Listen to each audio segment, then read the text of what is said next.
What's up, GG Nation? GG Legion. Your fella again, Straussman, the GG. And welcome to another edition of Golden God and Friends podcast. I'm your host and moderator, as I just said, Straussman, the GG.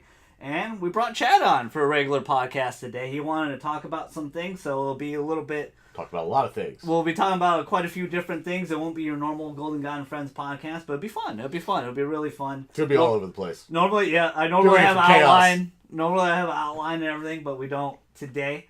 But I want to give you guys a shout out. We're well over 4,000 views. You guys really liked my reaction vid last night. We'll talk about it a little bit later.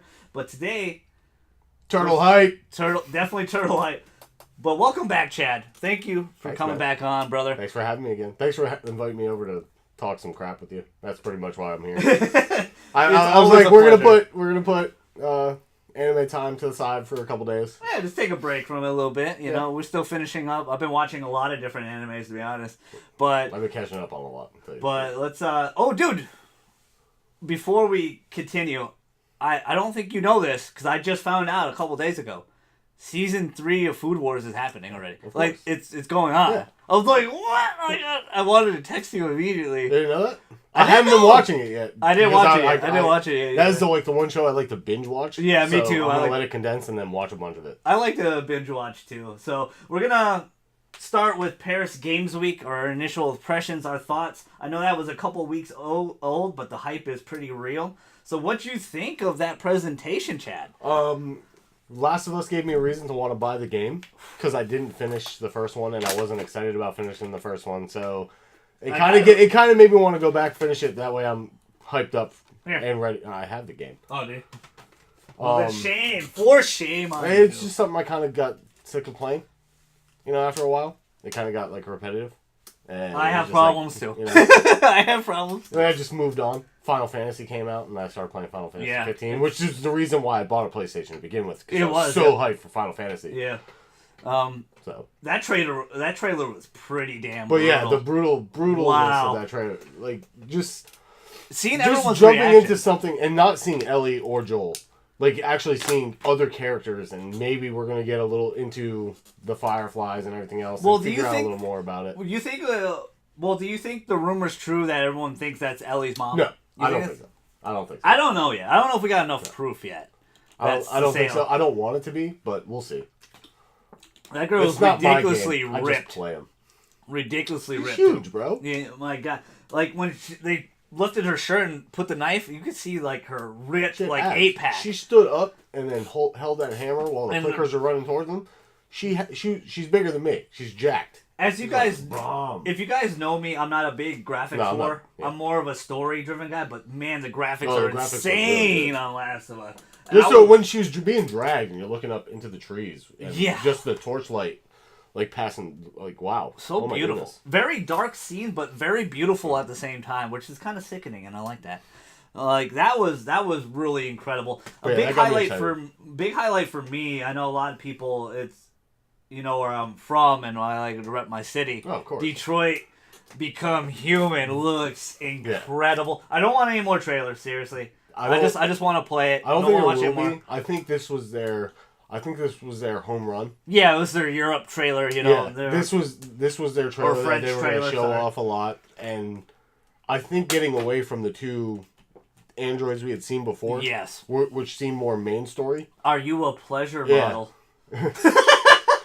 But just seeing that, and like if each story that you're going to play through is going to be that vastly different, and just going through as many situations as you can think of, especially on the touchy subject of what that was. To see, like, so many different outcomes, too. Yeah. It's like, you can do this way, you can do this, and it all leads to something different. It's ridiculous. Well, and for it to touch on murdering subjects, that's for it to do that and post it, like, for it to be a trailer for, like, same in your thing face. With Last of Us. That was very touchy. You're breaking girls' arms. Yeah, but that a lot of people were hugely offended. But that kind of falls into the story because But this is like true life, like in this world. Say, but hundreds of years from now, we have androids. But a lot of people were really, very people offended. People just don't like that. Yeah, it's just sensitive material to begin with. Definitely loved. Anything else stand out to you? In the sorry, in what? Paris Kingsley. What else you want to know? Oh yeah, Like Sucker Punch hype, bro. Ghost of Tsushima. Ninja Time. No, I'm just excited to get another samurai game. You know what that game really reminded me of, though? It looked a lot like Onimusha, Neo, and like Tenchu all in one. Tenchu, just mashed together in like greatness. I want to get my hands on baby. it. I want to be a samurai. I want to go around with a sword. I watched the developer. Come on, come on. Let's do this. Sneak in the shadows. And I think they showed the tower too, where you'll be able to climb. So that's very sucker punchy. Twitchy. Climbing. I'm getting excited. Yeah. But yeah, I'm just hyped for that game, even though we're not going to see it probably like, for a long time. Something to look forward to. Maybe 2019. Maybe. At least. I think 2018 is already stacked for them for anyway. Sure. Like just like how 2017 was stacked for them, man. Like they killed it. Yep. I'm still trying to catch up on great things. Me too. I need to get near. There's so many other things I still need to get for this year. I like what I liked about the Ghost of Tsushima is the respect of the ancestry of a samurai, a warrior. This is like the 1200s. Yeah, it is. It's actually. I think I can't remember if I read it somewhere or overheard it. Like maybe it involves like the first when the Mongols invading Japan for the first time, and that's kind of what it revolves around, I guess. Yeah, and it's very unsucker punchy. You know, we respect. I'm cool with it, and I'm cool with it too because samurais. Because the guys that did Horizon is the Killzone guys, and that's why I really respect Sony. They take a lot of different chances. They let their studios do different things. Yeah. Well, you have to sometimes. You can't just keep remaking games all the time and just thinking that we're Assassin's Creed. We're gonna pull out every year we're gonna have a new game. Well, no, take a break, take a year off, and it proved successful. Origins, from what I hear, Origins is doing really well. It's doing really well. And why I pointed to Nintendo, we'll talk about it a little bit later. But they kind of, to be honest, let's be fair, they kind of rehash a lot of their old ideas, but they do a good job making it new and fresh. Yeah. Where we need to see a little bit more from Microsoft, which I expect in 2018. I think they'll be a lot better. You will eventually. People will be happy with them eventually. But the Ghost of Tsushima, I just like the interesting, qualities. I watched the developer interview. They worked 3.5 years on it, which is pretty quick for a game. Still a long time. Still a long time, but it's pretty quick for a game now. Because Horizon took 6 years. That's pretty quick to make a newer game like that, and it looks pretty good. It looks really interesting. I like the qualities of it, and I'm interested to see, because it's going to be open world, which is going to be really interesting. A lot of Sony games are going in that direction. I think just games in general are going to that direction. Yeah, I talked about it in my my direct thoughts of Xenoblade 2, that a lot of games are kind of just going that open world sandbox, and I'm okay with it. I like it, but it's really time consuming. Oh yeah, sure. It can be. Because you and me are the type of people that likes to do every little side quest. Another one we got to talk about. The last two we really got to talk about Paris Games Week is Spider-Man and God of War. Ready hype for both of them. We can touch about it just a little bit. I'm more hyped for God of War just because I'm not a big Spider-Man fan. Spider-Man does look like a lot of fun. It's my favorite Marvel character, so I'm hyped for that. But and it seems like I just want to throw an axe. I just like how Marvel and Insomniac and Sony took it serious with this game, and it looks incredible. It looks open world. It looks like they treated the character with respect. They had a lot of fan service with Miles Morales in the trailer as well. It just looks like an incredible Spider-Man game, and I'm excited. You're going to get a good experience out of it, that's for sure. Yeah, because it brings me a lot of memories of Spider-Man, the movie 2 on GameCube, which I used to play every day. And that was, a lot of people consider that's like the GOAT of Spider-Man games because it was open world. A lot of GameCube games. I got a shit ton of GameCube. I got a lot of games in general. If you're PS2, whatever it is, I got a ton of PS2 games in the closet. But Paris Games Week, fantastic. What would you give it rating wise? Like, what's our scale? We could do A to F, or we could do 1 to 10. That's up to you. It's your Let's do A to F. A to F. A B. Yeah, I'll give it a solid B plus. I liked it a lot. There's like 7 games I'm gonna buy from it. Every single game they showed up. Besides Ghosts, I wasn't. Like I said, Last of Us did a good job at getting me more interested in what they showed. I was already interested in God of War. Yeah. Detroit. Yeah. I'm still kind of on the borderline. I'm excited. Just because I'm not a fan of that kind of game.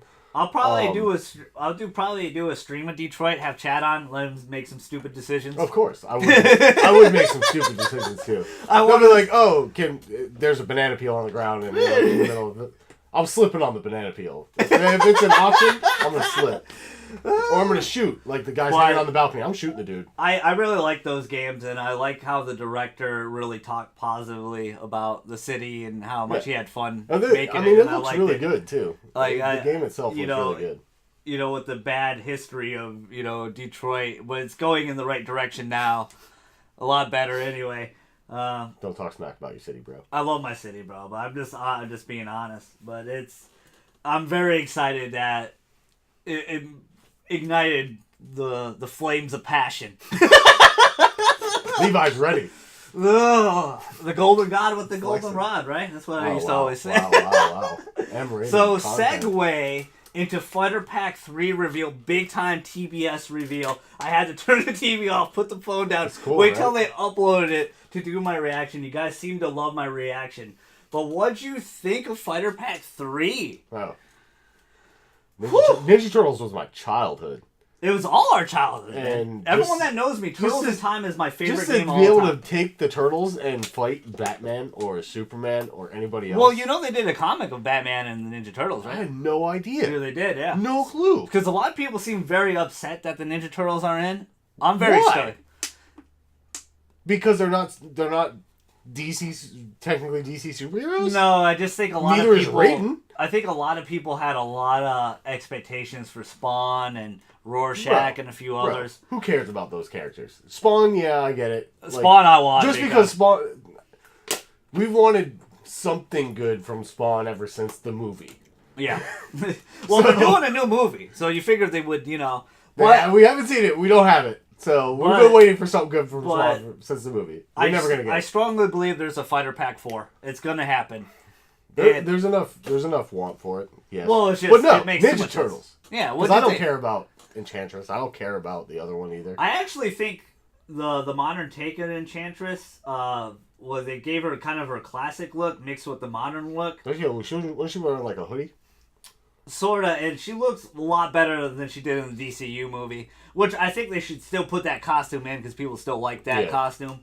But I really liked her, and we kind of knew it. Like we knew Adam and Enchantress was gonna be. The big reveal was, and they trolled us a little bit, and I didn't pay enough attention with the Sai. Because you didn't see it drop? Well, no, I saw the Sai drop, but I didn't think of it. I didn't think of Melina right away. What I thought of was Melina premiere skin for Enchantress. That's what I thought. That would have been tight. And it was a big troll because on Twitter, Ed Boon, had this hashtag She's Cray, and it showed Melina. So a lot of people were very concerned. Very concerned, and the Sai drop. So a lot of people were like, "Oh, hey. But when I saw the Sai, I immediately thought Ninja Turtles. Like, I immediately thought that's Raphael. And then when I saw the trench coat... Because that's what he does, too. Like, yeah. Bling. And then I saw the trench coat, and I was like, oh, no. They're doing it. It's on. They're doing it. And then they all appear. What I think they're going to do, because a lot of people have asked me and texted me how they're going to make all 4 work. I think it's going to be very similar to Dragon Ball Z Fighters and Captain Ginyu, where he calls in the other characters to fight with them. I think they'll all be separate because they all use different weapons. They're not. They're going to be 4 in 1. That's whack. I think they're going to be 4 in 1. It's the first time ever. They should all be separate. Like, that would be way cool if they're all separate because they all technically have their own fighting style anyways. Yeah, but I think there's a lot of great combo potential if you could tag in a turtle and he does a different combo. Bro, if I can't lead as Donatello, I'm going to be so mad. I think they're going to lead in with Raphael and not Leonardo because of this. Because Raph threw the Sai, then the other turtles appeared.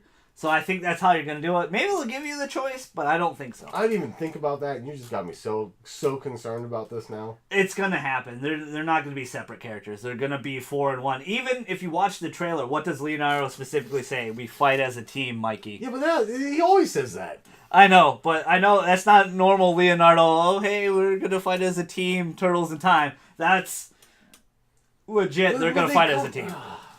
Yeah, oh, man. They're going to fight as a team. Man.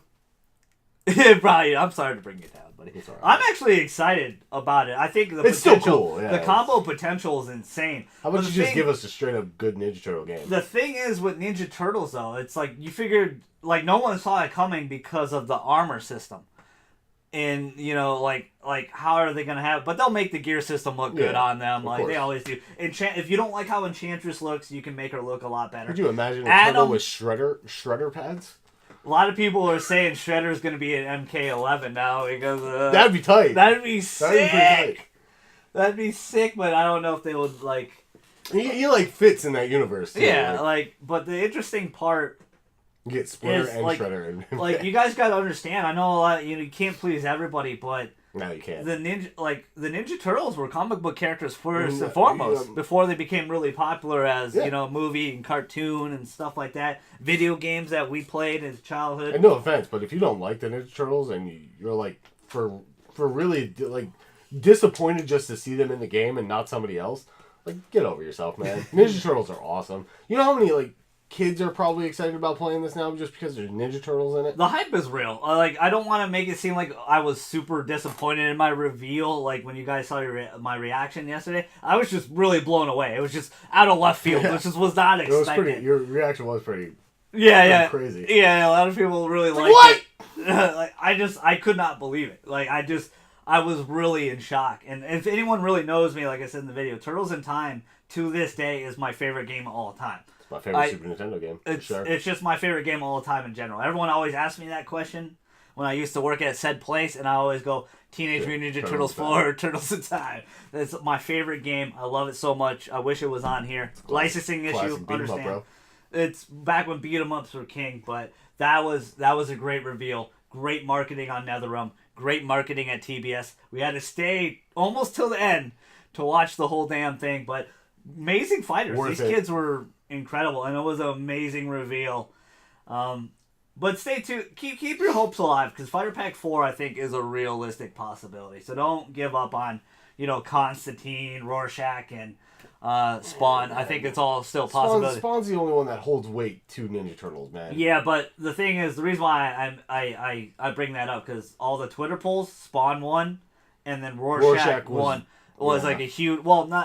they asked for a Watchmen character. I just don't see, and that was a big troll on itself, because the character silhouette had a trench coat. So a lot of people thought it was Rorschach. Man, they went classic Ninja Turtles on that. That was another awesome and they look good, too. They look incredible. They look really good in the game. The voices sound incredible, too. I wonder if it's the original team, too. So it sounds really close to them. Really close to them, anyway. But it's really, really awesome. So let's move on to the Nintendo Switch and your thoughts of possibly getting one for Xenoblade Chronicles 2. I wanted to get one for Super Mario Odyssey. I said I was going to. I want. Kind of had a little bit of drawback, and I was like, you know what? I'm not as excited about it as I thought it was going to be. I never really wanted to get into Zelda just because it's so long. Yeah, it's a very long game. But Xenoblade's going to be really long, but I like Xenoblade. Like, I have a passion for it because of what it is. Because it's a JRPG. Yeah. Even though it is going to be a little more action-based. It appeals to what I like. Chad, out of all the many years I've known you, 10 plus years of friendship, don't come on my podcast and lie. You clearly like it because of the waifu potential. That's Levi's thing. Levi likes the blondes and the redheads, and he's excited because they look like fun. And the systems, the way their relationship works, and how everything's supposed to, the combo, it just looks so good. The story looks good too. I was surprised. The combo potential looks insane because you're gonna be able to carry 3 blades. Yeah, and it's what anything test it from what I got from it. Even though some of these blades may suck, Like they're probably going to be useful at some point in time. Well, they're going to be useful for sending out on regular missions. Yeah, and that. Oh yeah, I forgot about that. All the rare blades will have a unique personality, like sure. Pyra and stuff. Again, stay off the Japanese Twitter account. I looked at too many of the rare blades already, and I kind of spoiled. But there's a lot of waifu potential. Yeah, a little disappointed. A lot of thumbs up. A lot of thumbs up on there. What do you think of the two main characters? And to be honest, man, it looks like a love story. Like a classic love story of Rex and Pyra. Probably. I think it's more of like... a lot of innuendos.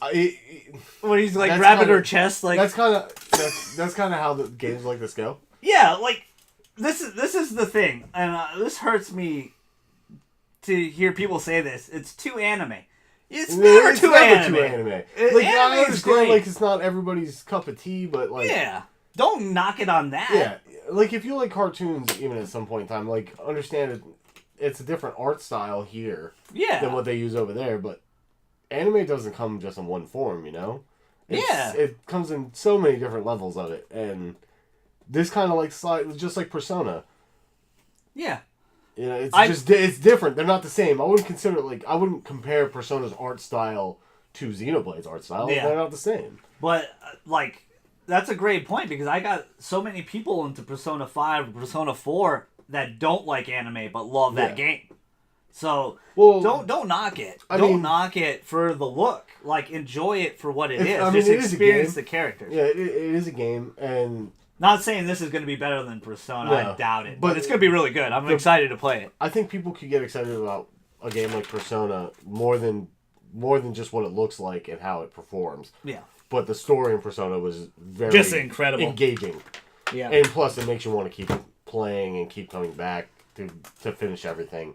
And I believe Xenoblade is going to be like that. Like, but I understand you're going to have to appeal to a certain art style. If you don't like anime, it's not going to be up your alley. But don't knock the game for just because of the art direction or whatever. Yeah. Like, play it. Try it out.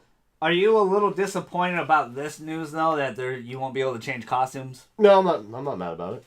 Like, I know a lot of people don't like Rex's diver outfit. Yeah, whatever. It's okay. It's all right. Fine. You'll get used to it. Yeah, you'll get used to it. Just like something like... I wasn't a fan of Sebastian's. I wasn't a fan of Sebastian's outfit in Evil Within, and then I could change it, and I was happy. Pyra will be... Yeah, there you go, yeah. Yeah, okay. Yeah, a little different. Like, Pyra... She probably needs to put more clothes on. No, it kind of fits because of what they are.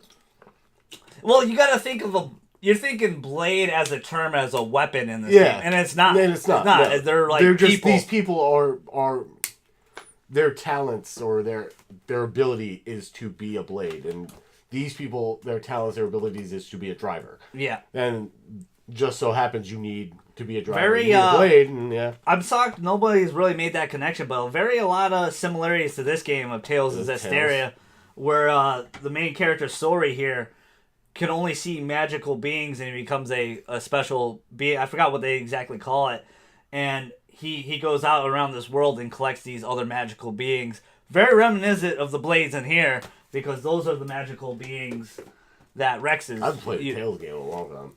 Yeah, it's been really quiet, but Berseria did really well, but it's been really quiet on the Tales front, but I expect an announcement probably next year or something of a newer one, or a remake of one of the classic ones or something like that. But I'm really excited. You guys know, you saw my direct impressions and my thoughts on Xenoblade. I watched a ton of footage of it, spoiled myself a little bit too much with the other rare blades in the game. So don't do that. Do not go to the Japanese Twitter account. Seriously. It didn't show off like videos of them. It just showed their designs, right? No, they did have videos. Like they did have videos. I didn't know they showed the clips. So what do you think of any other characters that you got to see? Did you see any other gameplay? Like, did you? Who's the guy that has the Poppy? Yes. Poppy. He looks real interesting. Well, Poppy is his blade that you have to play the mini game for to upgrade her, which is really interesting. Cool. I like that a lot. That kind of drew me in also. Like, yeah. I'm excited for it. Like, it's going to be interesting. They're going to ease you in because you start out with one or two drivers and a couple blades. Her driver is interesting also. Yeah, with the tiger. The tiger, that's really interesting as well. I don't remember their names either because I only really know Rex and Pyra, and I think it's a huge missed opportunity not to have amiibos of those two. To be honest, sure there will be. It might be later, yeah. But you would expect it to be like because they announced the Pro Controller for it, and I highly recommend if you get a Switch to get a Pro Controller if you're going to play on TV. Oh yeah, it makes it a lot easier. Makes it a lot easier. That's how I play Breath of the Wild. I play with my Pro Controller. So it looks really good. I like how the Pro Controller works. So maybe they'll have, but I think it's a big like they should have a Pyra and Rex, double pack, and then maybe have a Mithra exclusive because or maybe a Mithra just for me, a special Golden God edition. Oh man. Send him one. He's dying for it.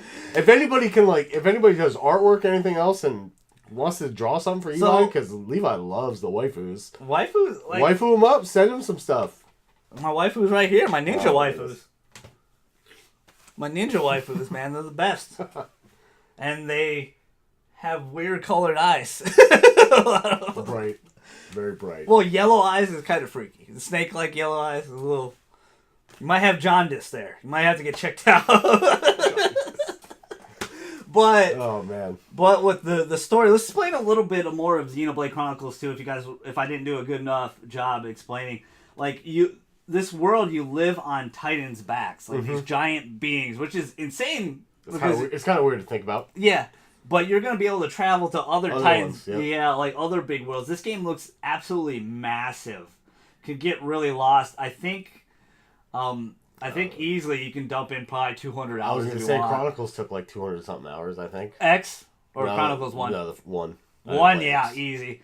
X is another story. That's like a 500-hour game. I don't want to talk about that game. You didn't like that one as much? I didn't play it. That's why I don't want to talk about it. Okay, I have it right here. It's good. It's a little...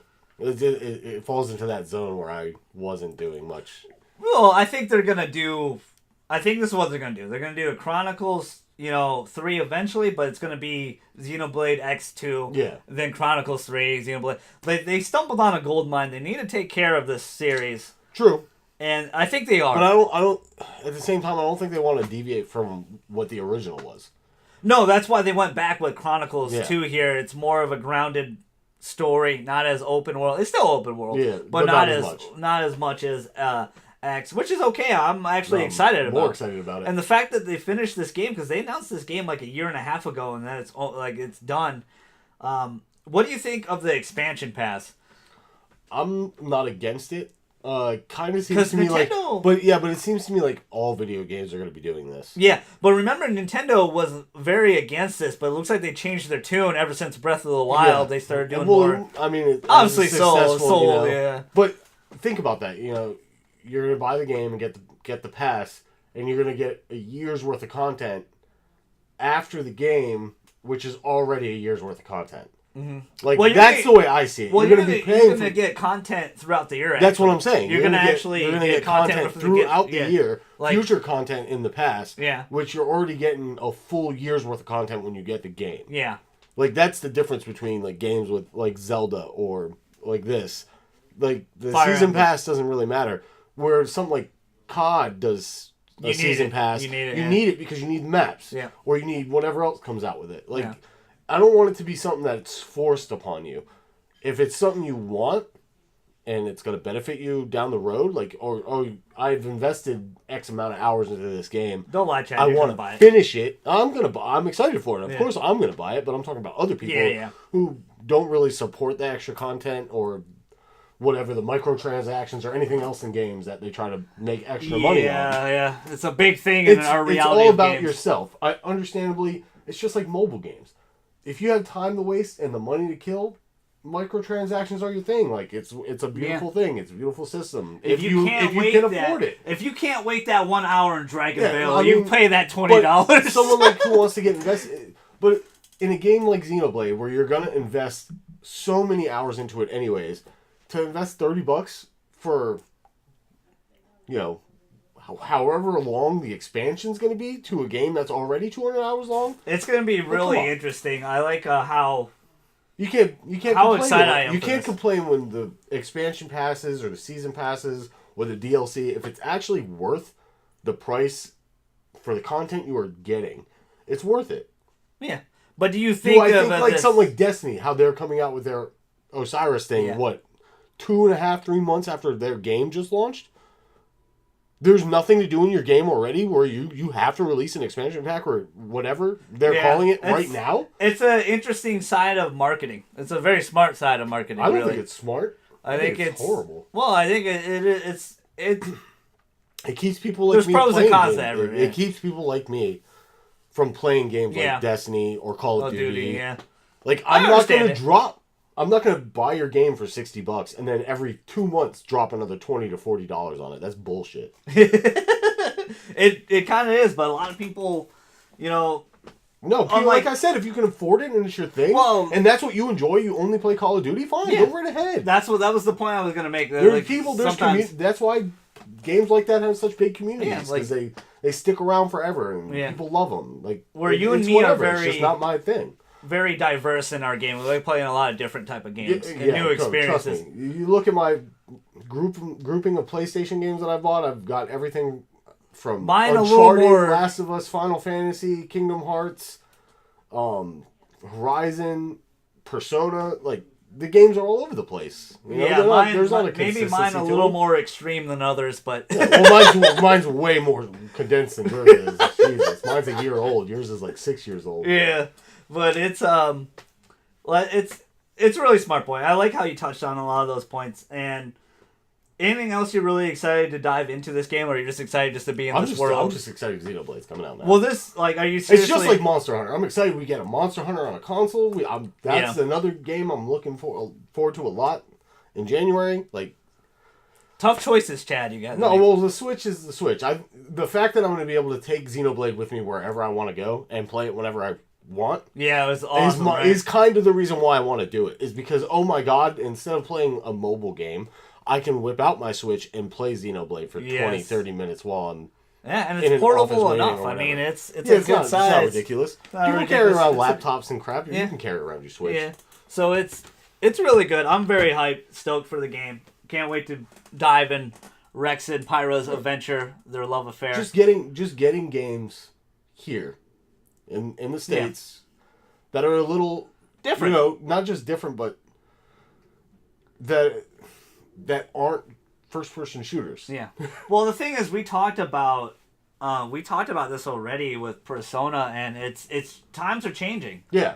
People are really into that stuff now. People are taking, like, so many extra people hopped in Persona 5, and it was amazing. I'm glad you guys experienced and enjoy. I get so many messages and comments and people, texting me like, dude, you're right, this game's amazing. Mm-hmm. And that's just my intent, even when I got you into it. Yeah. And it's just an amazing experience. Getting me into it probably was a little easier. Yeah. It's just, I had fallen out of touch with JRPGs. Yeah. And it's because, been so to be honest, it was just more or less just me putting in the time and commitment to be able to do it. And you're not going to regret it. Yeah, I didn't regret it. Yeah, you're definitely not. Did you want to talk about the Super NES, or did you want? We could talk about how disappointed I am and that you have one and I don't. I'll be on the lookout for you then. I know I got a long list. People don't kill me. I know you guys are looking for one. Mine's first. Yeah. This is you can come fight me for it. We'll arm wrestle for mercy, anything. Double war, rock, paper, scissors. I'm down. Let's talk about our expectations of what you expect or what you want to see in the PlayStation Experience next month.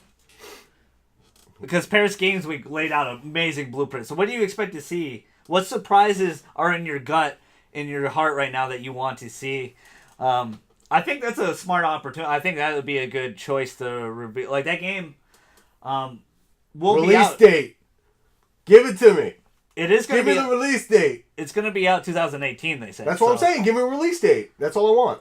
You don't even have to give me a trailer. You just pop the logo up on there, play the music, and throw a date. Yeah. And goosebumps. I'll be in all seriousness, happy. What do you expect from that game, though? Like, do you really expect is that 10-year wait, is that going to... But it's not... You can't really consider it a 10-year wait. In a lot of people's mind, it is, though. I understand why, because it's hard to kind of jump PS2 platforms. game. It was a PS2 game. Yeah, well, but you got to think of all the other games that came out on the Vita or the 3DS. Yeah. But to be or honest, the mobile game that's adding so much story to the freaking thing. On all due respect, those games do matter in the lore. Oh and yeah, everything, they do. But 1 and 2 and 3, they're the main. They're the main story. They're Sora, that's Kairi, the people. and Riku's story. That's the story people really care about. Yeah. Is it gonna be? Is it gonna be worth the wait to finish off 10 years? Well, of I'm just waiting? saying. Do you think your expectations will be real? And it's gonna be hard. Like, can it really live up to your expectations? I mean, you gotta. I understand that. Like, there's a chance that the things I want to happen in the story won't happen. So, what do you really want to happen? I'm not gonna. Yeah, no way am I going to talk about that. No. We're not going to talk about that. What I really want to see, because I want to see, the Xehanort thing come to a close. Well, this is not the end of necessarily Riku's story, right? No, this is the or Sora. No, this is the end of the Xehanort saga. Yeah, this is technically the end of Xehanort's story, and Kairi, Riku, Sora, Ventus. All of them just happen to be in that Xehanort's story. That timeline. Their own stories are. They're something that's probably going to happen in the future. Well, I don't know. They said this would be it for Sora. Oh yeah, we're probably going to move on from different Hearts protagonists, or we might even go back in time to try and fill in voids. I feel like Kingdom Hearts 4 will definitely be newer people. Yeah, probably, but that's also probably going to be like 10 years down the road. To be honest, I don't think the wait will be that severe. I do. It depends. It really depends on what this game focuses on and how they're going to be able to transition from whatever they're going to finish to whatever's going to be brought out into the future. And I know they're thinking about a plan, or at least have something drawn out, because they have said that there will be more Kingdom Hearts. Well, clearly, I think they're gonna. They've opened up this can of worms that just kind of goes. Well, it's an endless. It kind of. It's a bottomless pit of stuff they can just keep whipping out of Disney or Final Fantasy or anything else, and just mash it in there. There's a lot of things that go into video games, like rights and stuff, and Disney's kind of been really a pain in the butt. I think they've been more lenient lately. Yes, they have been, and that's why I don't think the wait for the next one will be as severe. I don't think the Disney aspect is going to be as important in this third game. I kind of have to agree to a point. Yeah, say disagree. I was like, no, bro. I mean, there's only going to be 6 or 7 worlds where we've been. I think so. We've been going down from the Disney, the Disney thing kind of. No, I agree. I think I'm with you. I don't think there would be that many worlds. The only reason why Disney's still kind of in the forefront is because yes, Donald and Goofy are in your party. Yeah, Disney characters are in the story.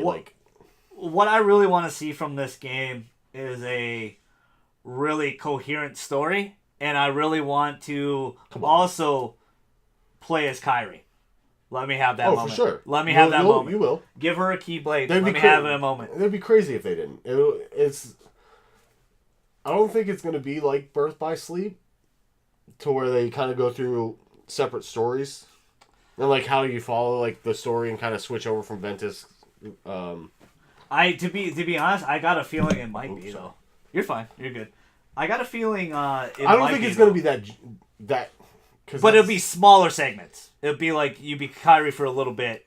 Yeah. Then you go back to Sora. Yeah, because they are all separated. Yeah. So I could see you possibly playing a decent amount as Kairi and Riku trying to get back to Sora, and you might play a little part, just almost like how the passage was in 2.8. Yes. Yeah. Which was amazing. I like Aqua a lot. She's always awesome. Shoot, you might even be able to play as Aqua, Ventus, and they might be coming back, man. Terra.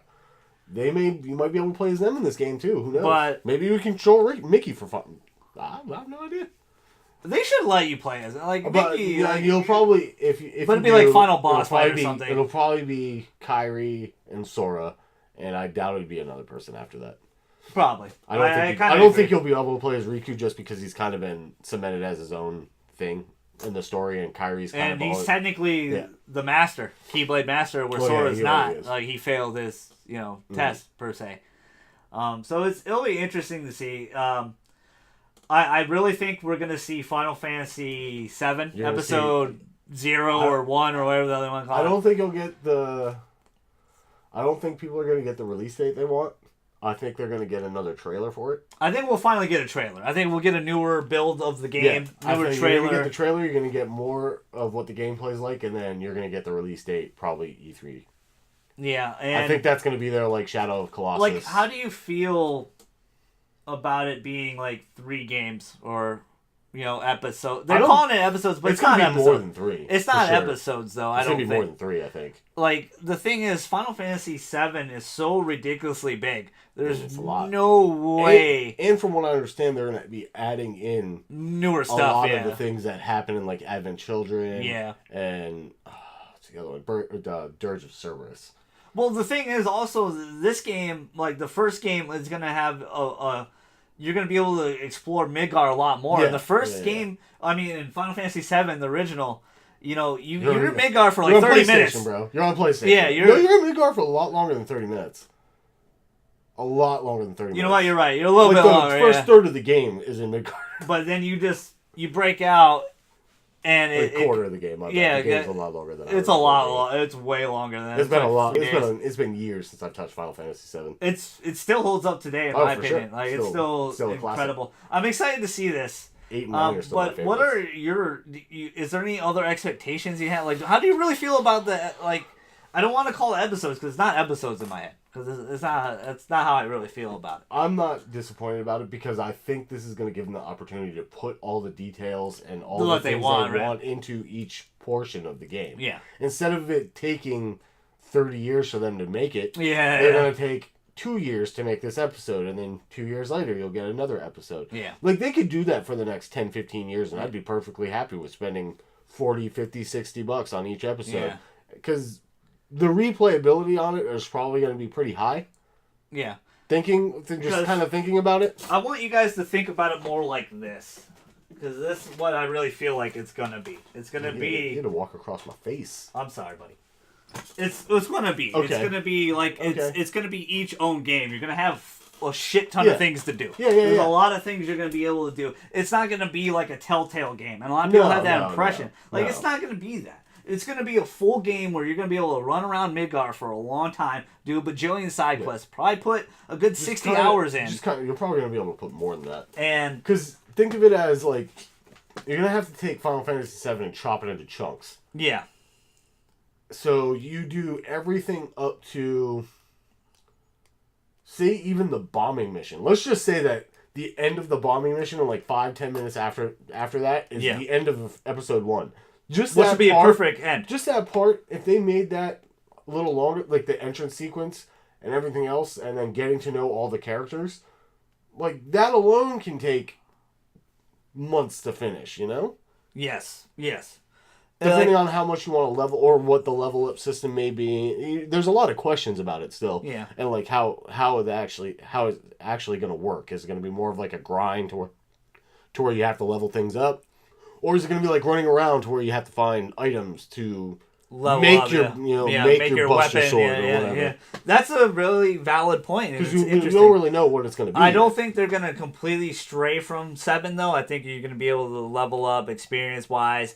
Materia is going to be a big how part. Is Materia going to? It's going to be. Think about that. Materia's system was really deep and very, very deep. Is it going to be? Yeah, but is it going to be like used like how they do it in 15, which would be pretty cool. No, please don't do it that way. No, that'd be cool though because of how. I mean, think of the Materia in 7. Yeah, it's like amazing. Ultima. The summons, all of them. That's all good. Using Ultima, the Materia, oh my god, like area and effect with multiple. I don't think we'll get that till a later game though. I don't think you're gonna be able to get this first game.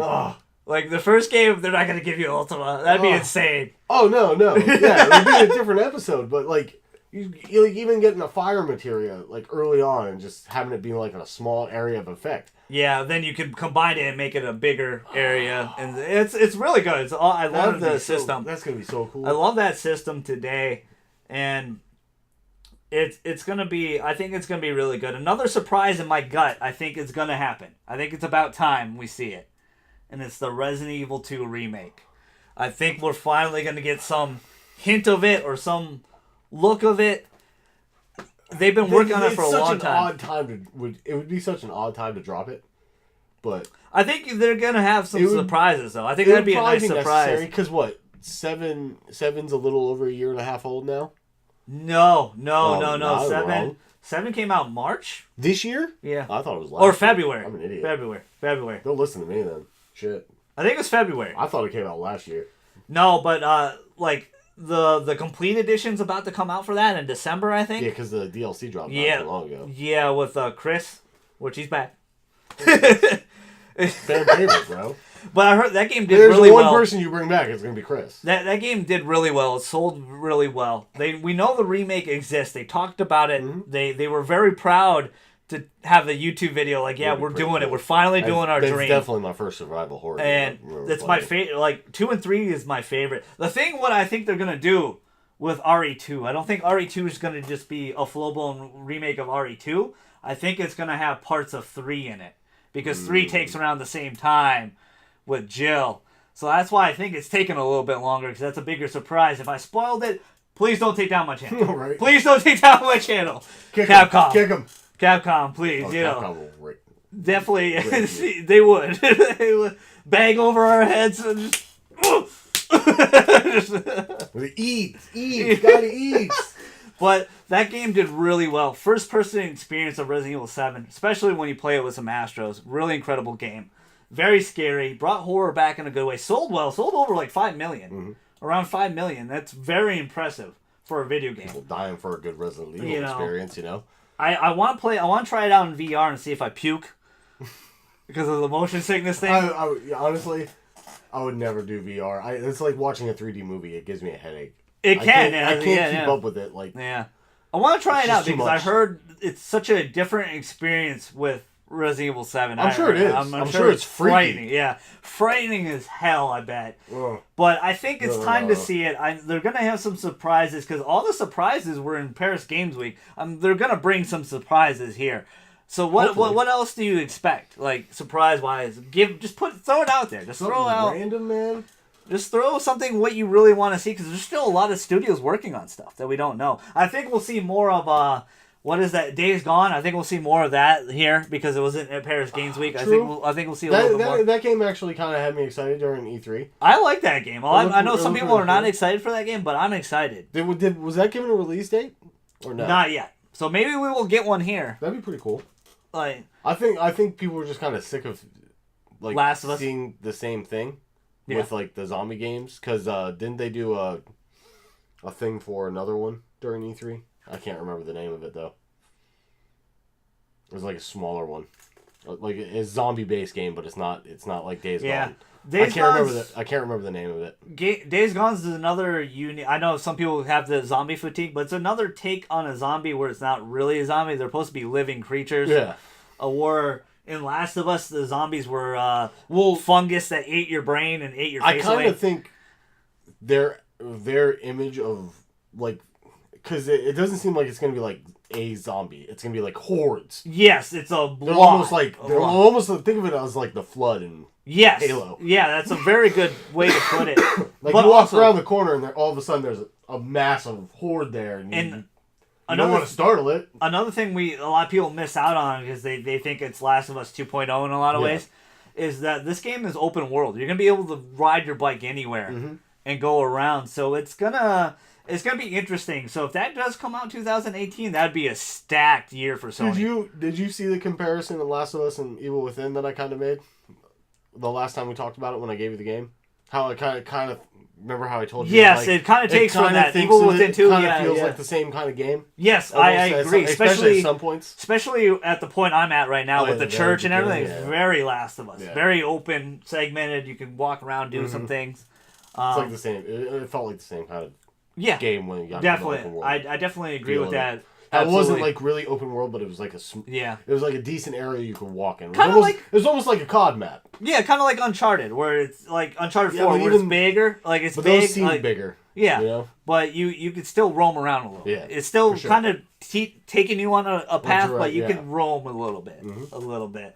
So yeah, definitely, I definitely saw that like immediately. It's a fair comparison. It's not as good as Last of Us. No, but actually, I'm the other way. Yeah, you like Evil Within. I like Evil Within better than Last of Us. Shinji Mikami. the man. But I think it's time to see think it's a RE2. better But what, like, from your gut, what are you gonna just like throw it out there? So, because I know you have some expectations of what you want to see. I know we hit the big one, Kingdom Hearts, Final Fantasy VII. I think RE2 was Kingdom Hearts is what I'm most excited about. I know that's what you really want. I know, and I think we'll see it. I think we'll be. Man. I really don't think.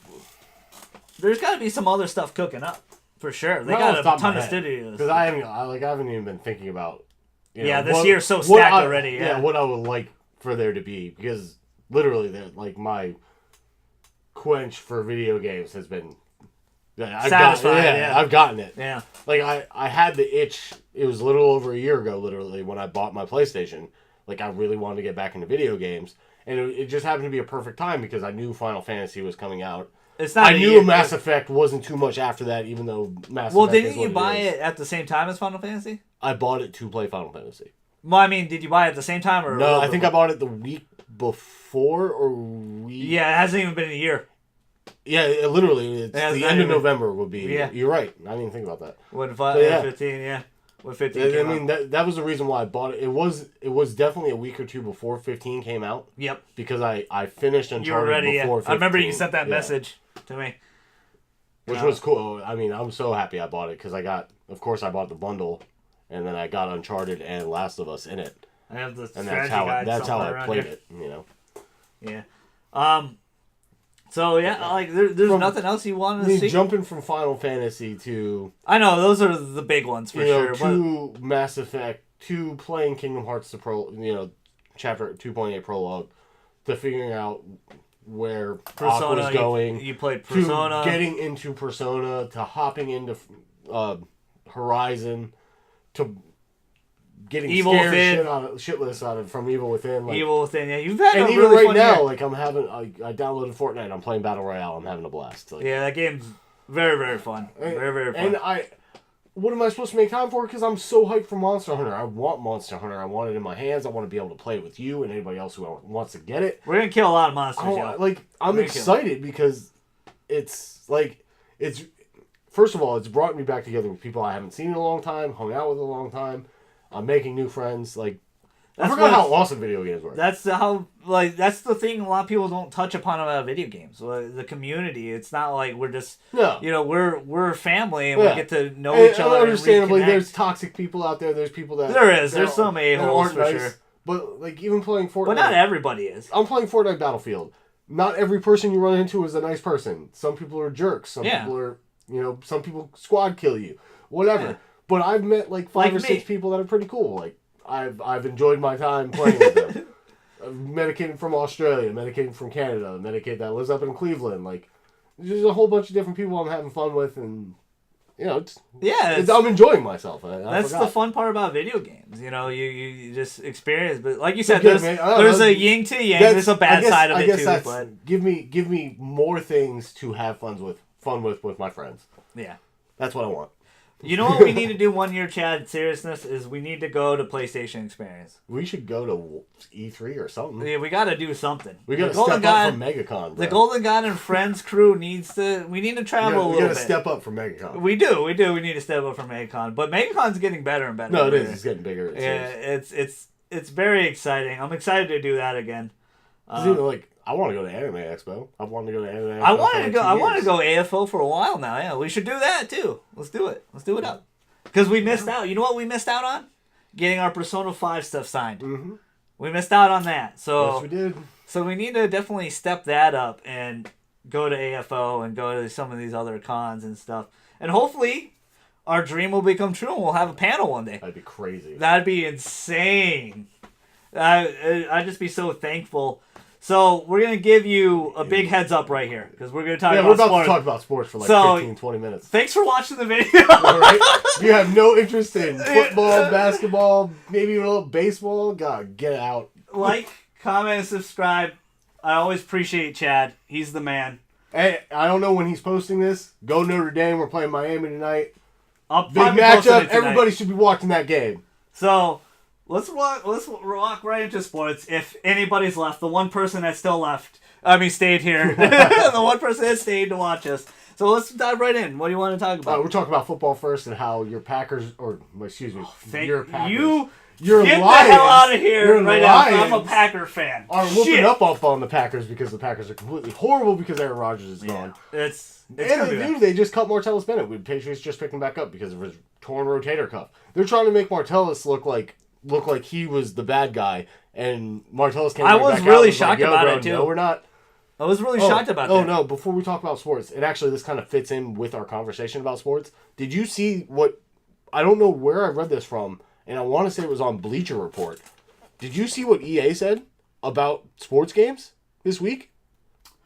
I always get the text from Bleacher Report, but I don't remember seeing anything from EA. What did they say specifically? They were saying that games like FIFA, Madden, could go away from being annual release games and being discs. They might go to digital only? Not just digital, but like a subscription thing. Interesting. So you're playing FIFA or you're playing Madden for a subscription, which, I mean, it makes sense for games like that. I'm not completely opposed to it. It makes sense. Like, I want to say this. It makes sense for games like that because the difference between 16 and 17 isn't crazy. There is a difference, but it's not out, like, there didn't need to be a whole game release. It could have just been updated, you know? And I'll disagree a little bit. I do understand that complaint of it, but a guy that literally plays Madden, like, it is much different than last year. The reason why I said FIFA is because that's the game that changes. I think that changes the least year from year. I agree. I can see that. Yeah, it's their best-selling game, though. Yeah, Madden and things like that. You could see a lot of changes year from year. I mean, think about from 05 to 07, bro. It's way different. Almost the hit stick completely changed the game, and then 06 was a disaster. 07 was even worse. Yeah, I agree. Because they got into the weird new gen thing with the 360. It didn't really, and it didn't work. It didn't feel good. Yeah, it didn't take advantage of anything. But to say that games could go to, instead of being a yearly release to where you're buying a disc once a year, to something that, hey, if you want to play FIFA for a month and pay $10, okay. Honestly, I'm not against that. I'm not opposed to it either. A lot of people wanted that from the get-go. Yeah, because most of the time sports games is kind of like a dive-in for me. Like, oh yeah, I want to play FIFA. I'll play a couple matches and I won't pick up FIFA again for months. Yes. Or sometimes I think before my brother moved, I bought 15 and played it 10 days and then didn't touch, and I haven't touched FIFA since. Yeah, with me, I have problems, and I play Madden a lot and I play 2K a lot. Do you buy the card packs? Do you spend money on card packs in either one of those games? I did last year. This year I haven't. Okay, because that's my problem with 2K and Madden and FIFA now. They kind of are going towards that. Oh, they make so much money off that. They do, and that I understand why they do it, and it works better. And what does that? It works better for them. What's that follow under though? What is that called? You just said it. What, microtransactions? Microtransactions. That's any kind of in-game purchase. You suckered me. Yeah, it's not just them. It's everyone. Yeah, everybody. Everyone feeds into it. Well, no, but at the same time, there's companies that do it right and companies that do it completely wrong. I don't like admitting this because I'm anyone that knows me personally with 2K and how seriously I take that game, how I'm very good at that game. It seems like you do take 2K really seriously. I'm really good at that game, but it definitely has its flaws. But I don't like admitting this because I'm a purist and I just like playing the game and not spending it in cash. Yeah. But last year. In 2K17, I probably dropped $450 on card packs. They get you on it's just like our argument earlier. I wanted the Diamond T-Mac, damn it. Thing, go for it. But you are getting suckered. It's like a lottery ticket. I got suckered. It was a big gamble. It becomes a big gamble. But that's what it is. It becomes gambling without without incentive. Yeah. Because you're not getting anything back. Yeah. The majority, nothing useful. You're not putting your money in and getting more content. You're getting something you're going to put on your shoulder. Yeah, a year or two later, those servers are gone, so you don't have those cards anymore. You just spent $450 on a game that lasted a year, and they don't even travel over. And I'm not hating on anyone that does it or any of the YouTubers that do pack over. It's their business. It's their thing. It's their business. It's what they have to do. It's a whole community as itself. People just. like the rush of being able to open cards. Yeah. It's like opening a pack of Pokemon cards. And it's Am I going to get the holographic Charizard or not? No. Let's open the next pack of Pokemon cards. Yeah. It's the same thing. And it's it's like what you said earlier. It's like you and me play a lot of diverse games. Yeah. Where that's all they play that year is 2K, and that's what they fine. just said. Won't spend money on 2K. That's cool. If all you play is 2K, that's fine. But this year, I do know people like that. You ain't getting me. You ain't getting me. I mean, Overwatch. Overwatch is the best example of this because it's the one that does it, I think, the best. Yeah. Nothing you can buy in that game that comes from a loot box is going to benefit the way you play that game. Not at all. It's all cosmetics. It's all tag stuff, emotes, yada, yada, yada. However, you can not only buy this stuff with real money and buy the loot boxes, they give you loot boxes for free. Yeah. So it's not like you're missing out on them.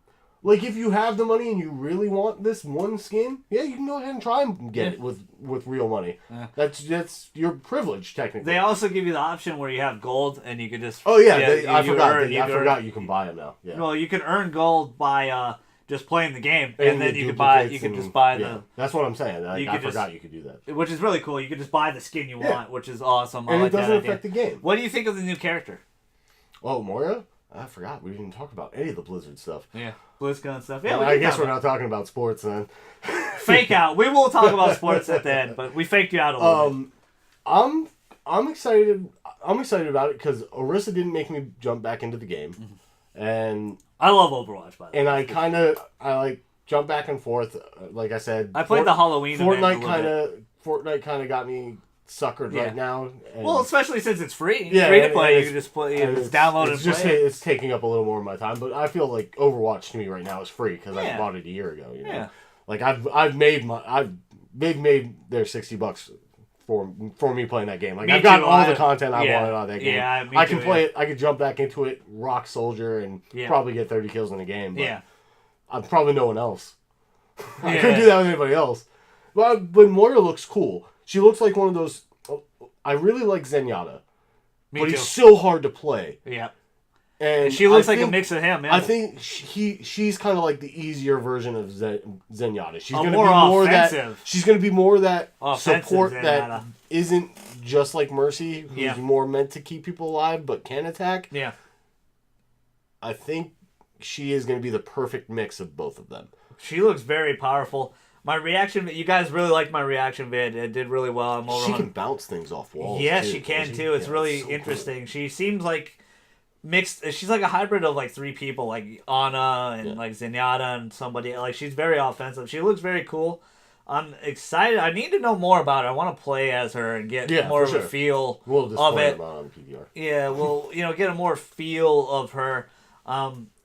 BlizzCon's another one of my dreams that we need to do one year. Go to BlizzCon. Because that event alone looks like a lot of fun. Yeah. It's not like E3 is fun because you have everything there. It's an overwhelming experience. But BlizzCon just looks like a celebration of what Blizzard is. Yeah. And that alone is... That's the perfect place to put it because E3 is more of a press thing. It's press there, shiny new things, play some stuff. It's okay, Bethesda kind of did that because they had their own little press conference, and I think Ubisoft did, and someone else. But Bethesda kind of made it like their own little celebration of Bethesda. Like that night was Bethesda's celebration. Like welcome to Bethesda Land, and let's celebrate the games that we're about to release. And I like that. I thought they did. That was my favorite presentation for E3. I actually really enjoyed their presentation, and Doom just came out on the Switch and runs great. A lot of people say it's really good. A lot of people were afraid about that, and it I was too. I was fantastic. Concerned. I got portable Doom, bro. I was concerned about it too. It doesn't look as good, of course. Oh, of course, it's on the Switch. But not saying Switch games don't look pretty. Like the Nintendo stuff, like Breath of the Wild looks phenomenal. It's Nintendo. Xenoblade, very phenomenal. Nintendo. Man. Pyra. It's Nintendo. Phenomenal. Oh, do you think there's going to be I think there's going to be what's it called?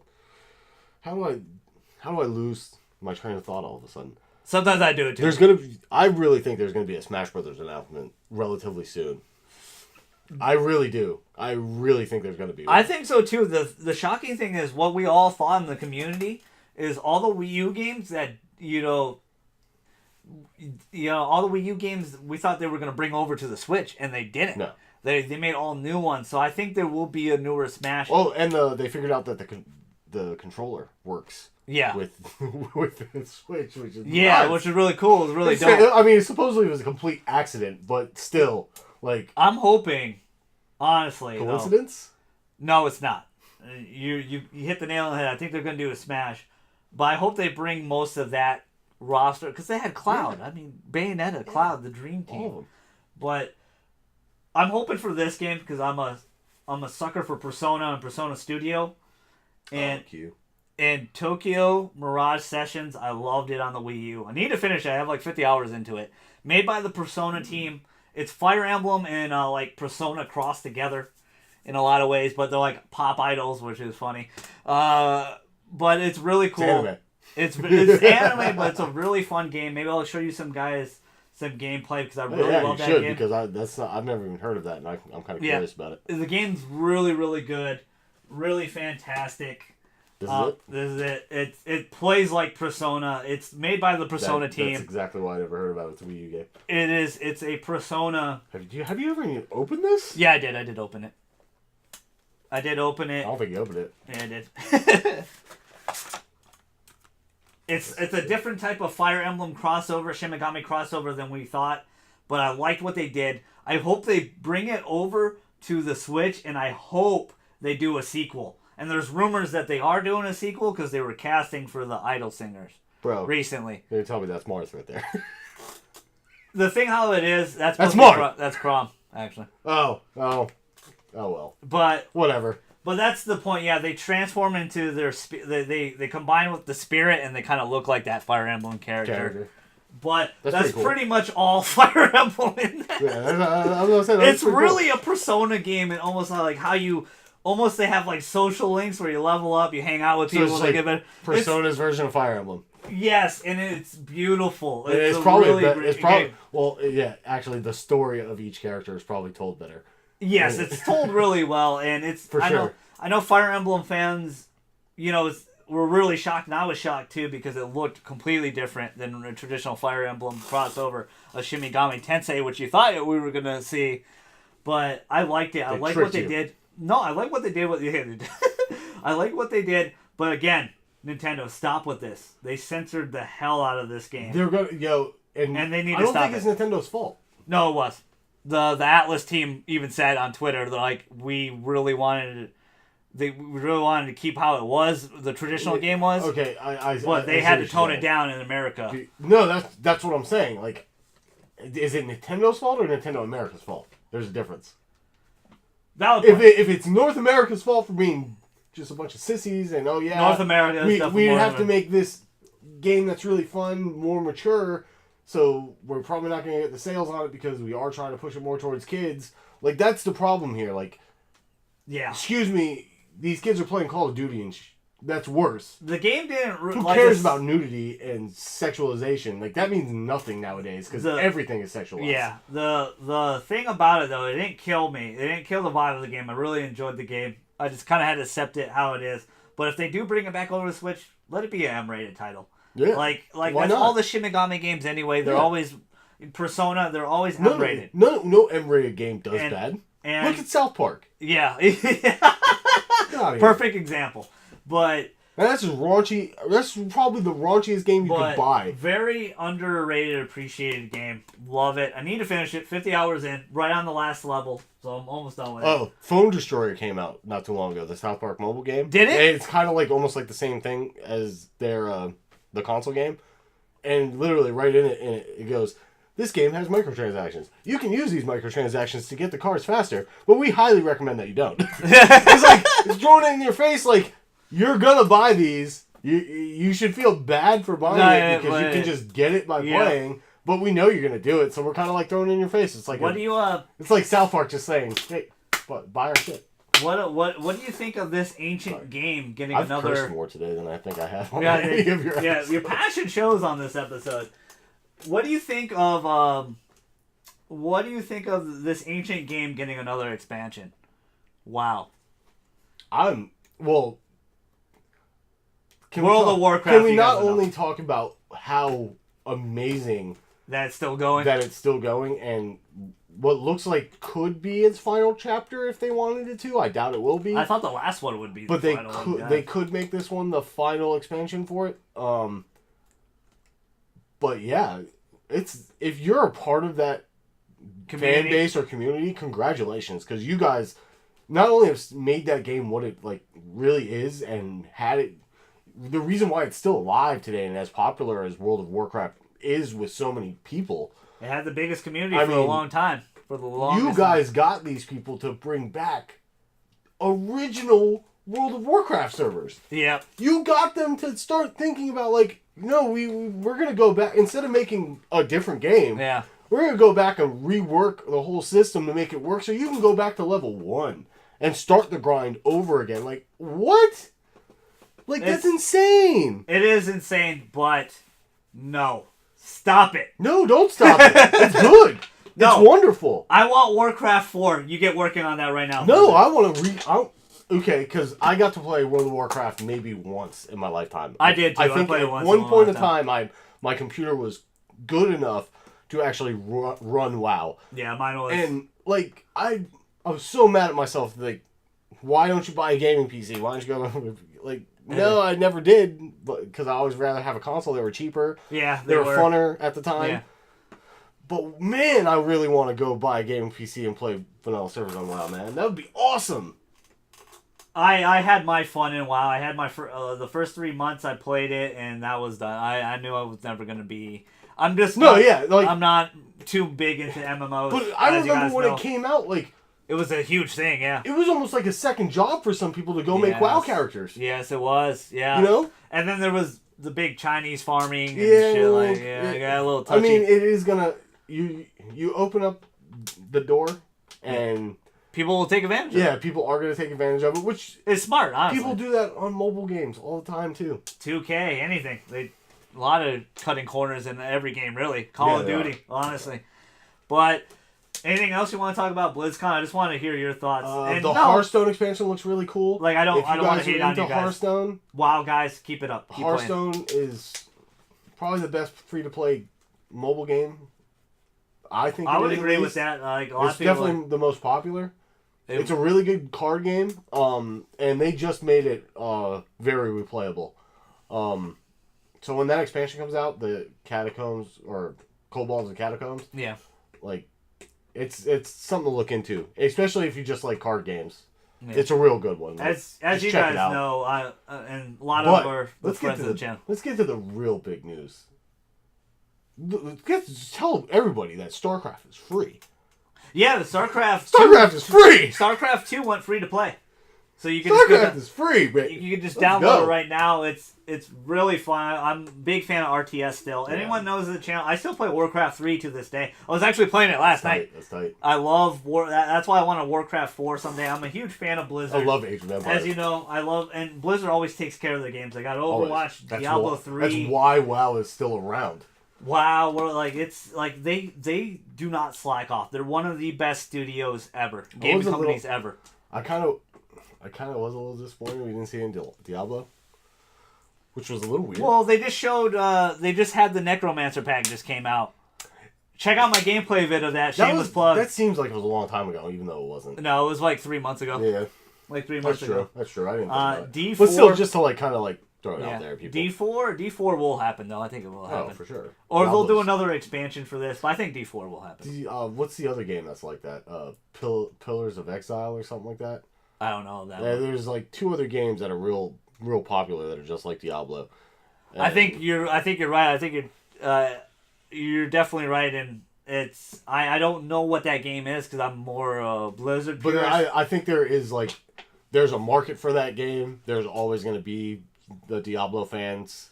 And they did. You can't make Diablos from here on out. You know, if you told me 6 years ago, as a Blizzard purist on PC, that Diablo 3 would run better than the PC version on the console, I'd be like, you're crazy as shit. Yeah.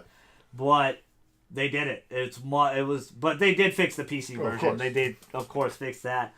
But Diablo 3 the Ultimate Evil Edition was fantastic on PS4, and I heard actually EA did a really good job with The Sims 4 PS4 and Xbox One versions. I heard it's identical to the PC. Oh, cool. Which is awesome. So I'm gonna make Sims, Chad. so. No, and you're I'm not gonna make me. No, I'm gonna make Chad in make Sims me 4. Sims? In Sims 4, and then he's gonna swim around the pool, and then I'm gonna yank the ladder until he can't swim anymore. Then he just drowns.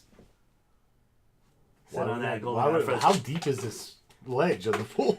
Like, is this pool? Is this a well? Did you ever play? That was always one of the funniest things with swims. If you took Sims, like Sims 1, if you took out like the pool, like the ladder, like an abyss? Like the ladder, they just could not climb out, and they would just drown. They would just keep swimming until they drown. That's crazy. I didn't know that. I don't know if that's still in there, but I'm thinking about getting Sims 4 on console. I want to play it and make my friends again, and then possibly kill all my friends. No interest in Sims. I'm always a big Sims fan. I always do stuff like that. I always make my friends and then potentially kill them. Like doing it's like this stuff. Would be Fun. It's like, oh, I hate Chad today. Let's see how many different ways I can kill Chad in Sims. Yeah. But BlizzCon, amazing experience. Blizzard, amazing company. All right, so we faked you out. This will be a legit end of the podcast with sports. Probably a good 5-10 minutes, about it. 5 minutes tops. I just want to talk about how great Tom Brady is, how great the Patriots are, how much the Detroit Lions suck. Congratulations to the Houston Astros for winning the World Series. You guys deserve it. You were the best team in baseball for the majority of the year. Also, I hate the Dodgers. Shout out to Justin Verlander. Yeah, because he was a big Tigers fan. I have his jersey. No ill will. Happy you got one, man. I'm happy you got one. Hey, I believe he still owns a house in Lakeland, too. Well, the thing is, he didn't want... This is the interesting story about Justin Verlander. He didn't want the trade, and then he kind of 5 wanted minutes. the trade. 5 minutes before, they talked him into it. They were like, hey, I think seriously, Campbell kind of go. went through the same situation this offseason when he signed with the Jaguars. Yeah, and he's killing it there. Oh, yeah. He is killing it there. Calais Campbell's best defensive lineman in the league right now. But the thing about it, they talked him into it. They're like, hey, seriously, this is a chance to get a ring. And he helped out immensely. And that's what really made it happen. I know he gave up a couple runs in the World Series. That's the biggest knock on his World Series. But they won. Oh, by the way, if you don't like baseball, and I get it, baseball isn't for anybody. It takes a long time. It really isn't a very active sport. It's an art form. It is you're not going to get more bang for your buck than going to a baseball game. If you had to pick a sporting event to go to, it's very fun. Baseball games are very enjoyable and definitely cheaper than football, basketball, or hockey. Well, maybe not hockey games. It's been a long time since I've been to a hockey game. Yeah. And I'm sure it depends on what market you might be in. But the thing is, the last 2 years of the World Series have been fantastic. Both 7-game series, both must watch. Yeah, I wasn't excited last year. Because the Cubbies? Yeah, but I'm a Red Sox fan. Like, yeah, it was cool that the Indians were there for me because, like, Terry Francone's the manager. And I actually... They should have I had some of the Indians players on my fantasy team. I hate John Lester for leaving the Sox to go to the Cubs. I hate Theo Epstein. Like, so he's a negative Nancy. No, I just hate people who turn their backs on my team, you know? Or leave my team, or go somewhere else to try and do something else and screw us over. Like, losing... I don't think people... Like, Red Sox fans... See, I don't have that will... Red Sox fans... Verlander, because he got traded. We love Theo and hate Theo at the same time. The guy is going to go down as an icon, though, because he broke 2 curses. He's going to be a Hall of Fame GM. Like an 80-year-old curse and then a 106-year-old curse. And, you know... They took advantage of it. They capitalized on it. They capitalized on it because they might not ever get back there. But that was the reason why last year's World Series wasn't as fun. This one was also fun though because the games weren't just like, okay, we know who's going to win this game, and that's kind of what last year's World Series was. Yeah, like one team jumped out, and one team won. Yep. This game was so back and forth, like 14 innings. What was it, game 3 or 4 where there was 14 innings? Yeah, it was ridiculous. Amazing World Series. The Stros were down 6 runs. And who would have ever thought that Houston Astros would make it? Out of anybody. Well, yeah, they've been in the dump. It's just like the Browns, you know? They've been in the dump for so long. And they broke so many records because they're the first team to ever do an NL. Props to Sports Illustrated for calling that. They called it 2 years ago, right? 3 years ago? 3 years. I think it was 2014 when they said their draft class. You're looking at the 2017 World Champions. Yeah, it's amazing year of baseball.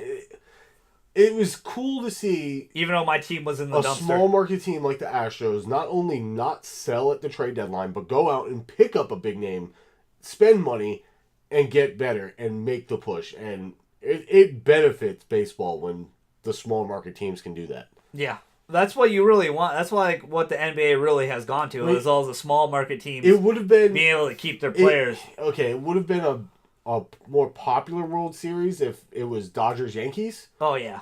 I don't think the games would have been anywhere near as entertaining if it was Dodgers-Yankees than it was.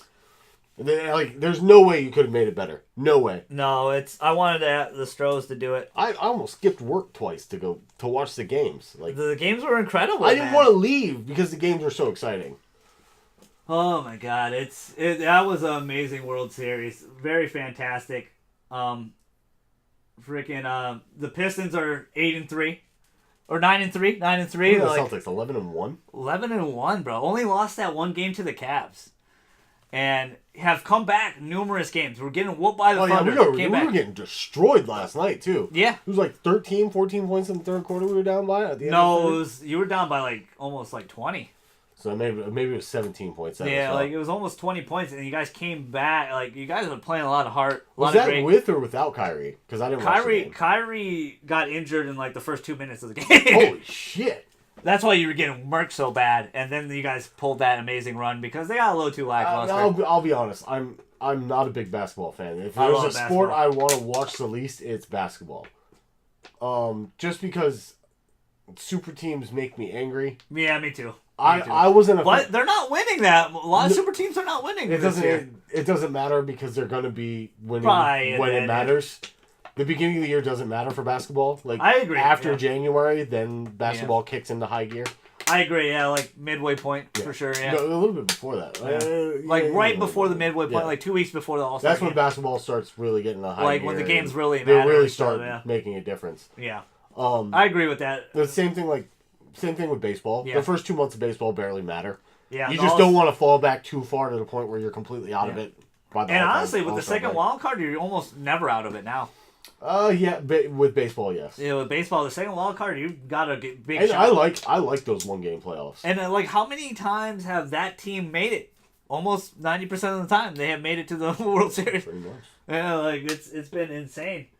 I agree with you. I'm surprised the Celtics are doing as well as they are with having with Gordon catastrophic injury. Game 1. Within the first 5 minutes of the season. I'm shocked they showed that multiple times on TV, to be honest. Because it was gross. I don't, because I've seen worse injuries. And the Louisville kid was worse, and they never showed that Kevin again. Ware's was bad. Paul George's was bad, and people don't remember that, mostly just because it was Team USA. Yeah. And that was really a long time ago, bro. Back before, when replay started, kicking in, an Alabama wide receiver named Tyrone Prothro broke his leg against Florida on national television, and it's still to this day. I can see it happening, and it is the grossest thing I've ever seen. Because the way it snapped is if you've never seen that play, go watch the Tyrone Prothro play where he breaks his leg. And or maybe not. If that was on live TV, you saw it, and they replayed it because they didn't see it the first time. I believe it was a touchdown too. And he still caught the ball. It was we could show it if he wants to. No, we'll keep it off camera. But go check it out. I thought that was the worst break I had ever seen. Gordon's was bad, but it was just his ankle. It is his foot was in a weird way. But if you look close on some football games, quarterbacks have gone to the sidelines with their finger over here. Yep. And looking like this. And then they snap it right back. It's a common thing in sports, and it really, it's gruesome at times, but it happens all the time. You mentioned the Celtics are having a great start. What do you expect at the end? Do you think they will still be 1 seed? Oh, no, nah. It's going to be really hard to hold on to it all year, especially... Competition, yeah. Not just competition, we are still young, and better teams are going to get better than us eventually. Cleveland's not going to be as bad as they are. Yeah. Toronto will pick it up a little bit. Yeah. I kind of agree. I think the Pistons are an alright team. Yeah. Stan Van Gundy's actually been my favorite basketball coach I like for a long Stan time. Van Gundy a lot. I think we'll be the Pistons. We're off to a hot start. I think we'll be like a 4 or 5 seed though. Probably. Easily. You guys, because Andre Drummond is a beast. He and Reggie have been playing fantastic, and honestly, you can't make free throws. But no, he has. He's been shooting 70% he went this year. 0 for 7 the other day. The other day, but he's still shooting 70% from the free throw line. He's a center that can't shoot free throws. This is just my point. And he doesn't go to the line that much either for a big man. Well, the thing that's the reason we've been winning a lot of games, because when he has been on the line, he's been making his free throws to the point where he's making 70%, and you can't foul him anymore. But see, then we win. That's one of my biggest. And honestly, that's one of my biggest complaints with basketball. It's almost like they don't take people who actually can play or shoot. It's like if you just have the size, they're gonna sign you. Yeah. Like that's so stupid. But if you can't make a free throw, you shouldn't have $1 million contract. That's bullshit. I can make free throws. But put me out there. The thing is, I want to thank you guys a lot because Avery Bradley trade was a steal for us. Dude. I told you that podcast right before our first podcast. Yes. You guys are gonna love Avery Bradley. He's a high hustle guy. It's almost like he's Isaiah Thomas. Yeah. But just the defensive side. Yeah. You don't get the offensive side from him because he is improving. Yesterday, but he's great. Drummond actually had an awesome lob to Avery Bradley yesterday. It was sick. It was sick. Oh, that was the one trade I was pissed off. To be honest, I thought that was your second best player, but obviously you guys knew you had a game plan to get Hayward and a couple of... It was between Bradley and Smart, and we thought Smart's offensive ceiling was higher than Bradley's. But he's averaging also, like 16 points. But he's also younger too. He is, yeah. I think Bradley will be a Piston. I think they're going to sign him extension wise. Oh yeah, think of Avery like Tony Allen. Yes, that's what he is, but he's a better shooter than Tony. He's a better offensive player than because he's better offensive player. He's a better athlete. But he's playing fantastic. Reggie's playing a lot better, and so has Drummond played a lot better this year. Like Drummond, man. They all have played fantastic. Drummond making his free throws has been huge. Anything else you want to touch upon, or we end it? Tom Brady's the GOAT. Can't argue. Greatest of all time. What has been the biggest shock this year with football for you? Biggest shock this year with football are all the major injuries. The major key players that are going down. Sherman went down. Yep. Thursday you just night. lost Richard Sherman. You've lost Aaron Rodgers. You've lost Watt. There were a lot of high caliber players that are not playing right now in the NFL. Felt so bad for Watt, I think the NFL is suffering a lot because you don't have the high profile guys. You don't have these players out playing. And I don't really know why. I want to believe it's the lack of practice and it's the cutback of the off-season work and everything else. But I also think that maybe adding in a Thursday game and having these players play on short rest and possibly not having enough of a rest in between games, I think that's all adding up. And also, the fact that these seasons are kind of being more compressed, so where you're not in OTAs in June, your OTAs are like a week now. Yeah, all your shit's not mandatory anymore. You don't have to go to them. As much as I love football, a lot of that adds up. Football is my favorite sport. As much as I love it, it's the most entertaining to watch on television. It has the highest risk of injury though. No. Every game is yes and no. It's just bad. There was someone talking about this the other day, and comparing football to hockey, and they were like, these football players play once a week, and their physical demand on their bodies is so high, and I'm like, yeah, but hockey's the same way. Hockey's these a lot games crazier. go the hockey games go just as long as football games, and they get up the next day to do it again. Yeah, they don't get breaks. They play 3 to 4 games a week sometimes. They get into real fist fights. Yeah, they do. Their schedule is also insane. A lot of crazy. It's a lot like basketball. They do back to back. They play what is it 80 games? Yeah, 80. Yeah, I think it's 83, 82 or something like that. 82 for basketball, but for maybe hockey, it might be a little more. It might be like 50s and 60s. Yeah, maybe? It might be 50, 60, but it's a lot of games. Yeah, it's a long season. That's a long season. It's a long season. And season doesn't. And you're right. That's a valid point. But that you can't. I don't think That is I don't fun. think necessarily, like, football is a very physical sport. Yeah. It is very demanding on your body.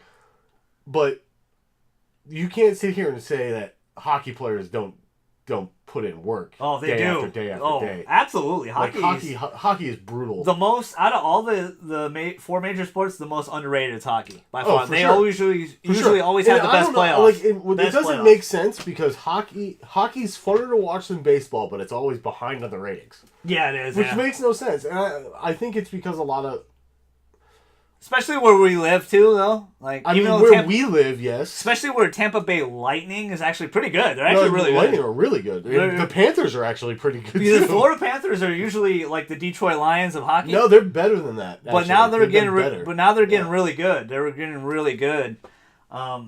But like, there's no fan base for it down here because hockey's not a sport in Florida. You know. I remember the year when, like in 2000, when the Lightning won it. Like no one had a Lightning jersey. But that's the problem. Nobody. The problem is like you don't have home base fans that are hockey fans. You have people who have moved here who are already hockey fans. Yeah. Like I don't know. Like I know of a handful of Lightning fans, and they're all Floridians. Like they've been in Florida their entire lives. I'm from Massachusetts. I'm a Bruins fan. Like the Lightning ain't gonna win me over because we're rivals to begin with. You know. I'm all about those Red Wings, even though we're having an okay year. We had our 4 out of 10. Fan. 4 out of 10. We had our 4 out of 10 years. I don't mind the Red Wings. But this will be it for the podcast. We're gonna get some grub. We're hungry as hell. I'm really hungry. We talked about an hour and 30. Yeah. So I wanted this to be 40 minutes. I doubled that. So. We kept going a little bit. I hope you guys enjoyed our Golden God and Friends podcast, episode 11 today. Special edition with the Chadster, who trimmed up a little bit. It looks really good. It looks really nice. We talked a lot of great things. Tell us in the comments below. Watch this game tonight. Tell us below what's your favorite thing from Paris Games League, or what about this podcast, or what you guys got going on. We really appreciate all the love and comments. The views have been through the roof lately. Nothing but love. Getting a lot more subs as well. I just really appreciate you guys. Appreciate Chad being on the podcast as usual. Always helping me out on Anime Time. And don't worry, Anime Time will be back on schedule. We appreciate you guys watching the Got Me Good Kill Anime Time. You guys watched a lot of it and you really enjoy it. But go watch it. It's a good show. Go watch it. Go watch the show. Stop watching us talk about it. And go watch it. if you want a little, I think we gave you a sneak peek of what we're doing next. I don't remember. Did we? We didn't give them a sneak peek. But go ahead, drop it. Yeah, if you want to go watch 6 episodes of FLCL, you can. Yeah, Fooly Cooley. Because that's what we're going to be talking about next. That will be our next one. It's going to be kind of like a chaotic conversation because who knows what Levi thinks about. Yeah. Maybe I think completely different. I don't know. I every time I watch it, I see something different and I view it differently. It's intense. It has a huge cult following, but it's about to get 2 and 3, season 2 and 3 really soon next year. So very excited about that. Very excited to do that with Chad. I appreciate everybody that's been on the channel lately, all the views. My boy Night Phase, go to his YouTube channel. He's doing a really great job. You say Night Phase? Night Phase is his name, okay. And N-I-G-H-T. No, it's Nitefaze. Okay, there you go. Go check him out. You gotta make sure you spell it right though, because you'll be looking it up just like me, and I'll be like, who the hell is Nightface? I put the link in the channel usually. Shout out to him. We did a Stranger Things Season 2 spoiler cast. Quite a few of you watched it already. Oh, that's who was on there? Yep. Okay. Yeah, we did that. We did a Halloween favorites episode. I didn't watch Stranger Things because I haven't watched any of it. Don't watch that spoiler cast unless you because we really do. We just go straight all spoilers in that. We don't. There's no non-spoiler. I mean, I like all spoiler casts. I think they're fun. But thanks again, Chad. Glad to have you back. Let's go get some food, brother. Your fella, Straussman the GG, Chad. We're outie.